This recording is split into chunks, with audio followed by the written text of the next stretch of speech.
मदरला रोज म्हणजे रोज त्रास चालू आहे. रोज फोनला शिव्या देणं, मला शिव्या देणं, काहीतरी मम्मीकडे त्याचे 20,000 रुपये होते ते काहीतरी कारणाने घेतलेले. ते त्या पैशासाठी त्यांनी अक्षरशः माझी आई बहीण काढली, मम्मीची पण आई बहीण काढली. पण ते मारायला पोरं देखील घेऊन आमच्या हो, घराखाली. ते पैशासाठी तो मला बोलला की तुझ्याच्यानं पैसे देणं होत नाही, तू बुधवार पेठामध्ये जा, 300 रुपयावर धंदा कर आणि ते पैसे माझे दे. ते अख्ख्या असं घरामध्ये भाषा वापरतो आणि त्याच्यामध्ये त्याच्या मामाचा हात आहे. ते सगळं त्याचा मामा त्याला बोलायला होता.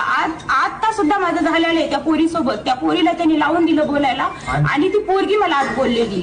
त्या दुकानामध्ये मला एवढे दिवस त्यानं फक्त नोकर म्हणून ठेवलं.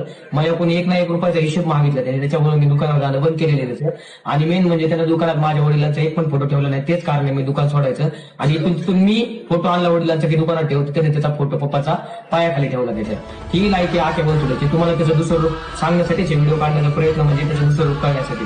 कारण की तो पब्लिकला असं वाटतं की आखे बोलतो फेमस झाला, गरिबीतून वर गेला. मान्य आहे तो गरिबीतून वर गेलाय, पण त्यांनी एकदम सोडून दिलेले आम्हाला, एकदम वाऱ्यावर सोडून दिलेले. मला पण काहीतरी इन्कम चालू होतं, माझे पण आता आयडी डिलीट करणं मागत लागलेलं आहे.